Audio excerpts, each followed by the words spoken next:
the 2023 annual meeting of the World Economic Forum, possibly the biggest congregation of global leaders in the snow-laden Swiss ski resort town of Davos, has finally come to an end. And this year's meeting came at a critical inflection point.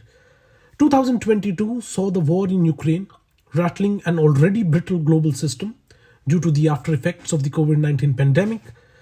The year gone by saw economic growth in the world's largest economies slowing down due to the food and energy prices shock, but also for the first time since the 1970s, a sort of disequilibrium with growth and inflation moving in opposite directions. Global leaders assembled against this backdrop to address these ongoing economic, energy, and food crises while laying the groundwork for a more sustainable and resilient world. So, how do these global leaders and top economists see the global economic outlook? Well, on the face of it, there was a sort of consensus at the forum that things at present are not looking that bad than what it was feared a couple of months back. So, while many economists forecast recessionary risks in 2023 and anticipate geopolitical tensions to continue shaping the global economy, there are signs of hope that pressure on food, energy, and inflation may be peaking. And this is evident across economies, including in India, where the headline inflation, which includes food and energy prices, is coming down, but core inflation remains sticky. That's why the economists at the forum said that the commitment of central banks to go back to price stability will be absolutely essential. RBI Governor Shaktikant Das said this month that our focus must remain on core inflation. But governments today face a big dilemma. They have the challenge of responding to the cost of living crisis and at the same time ensuring that they do not make the job of central banks harder by deviating from the path of fiscal prudence in a high inflationary environment. In other words, the past year changed the unidirectional movement of fiscal and monetary policies across economies. Economists discussed that fiscal policy should be consistent with bringing down inflation and should be better targeted and directed, implying that it should not be expansionary at an overall level. Across panel discussions, China's reopening was a talking point.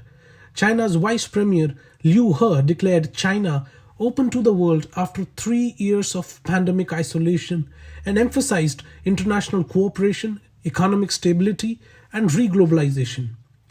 Now, while global leaders were positive about this development for the rest of the world, they remained cautious in terms of its impact on taming inflation because of the added demand in commodities, specifically in energy, due to China's reopening. Moving on to discussions around climate change, much of it as usual was around climate financing and the need of advanced economies to invest in emerging economies' clean energy infrastructure. United States climate envoy John Kerry's statement, however, at the forum caught all attention when he said that over the years, the one lesson that he has learned is that the only way to achieve climate goals is through money, money, money, money, and money. Making a strong case for private investment in fighting the climate emergency, he said that no government can solve the problem of climate change and they should create incentives that bring the private sector to the table, referring to the US Inflation Reduction Act. Now, the Inflation Reduction Act itself drew a lot of attention at the forum, with the International Energy Agency director calling the legislation as the most important climate initiative since the 2015 Paris Agreement. However, the legislation has divided the European Union, with the European Commission citing serious concerns about the design of the financial incentives in the package. The forum saw European Commission President Ursula von der Leyen announcing the drafting of EU's Net Zero Act to make the bloc a home of clean tech and innovation.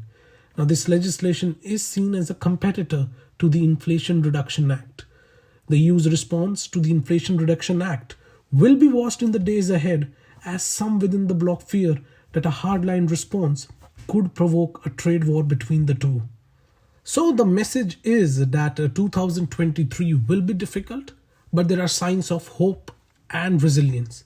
The World Economic Forum's survey of chief economists see crises such as that of cost of living and energy to be less severe by the end of 2023.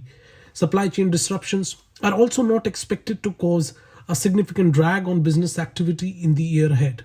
They also see a number of potential sources of optimism at the start of 2023, such as easing inflationary pressures and continued labor market resilience.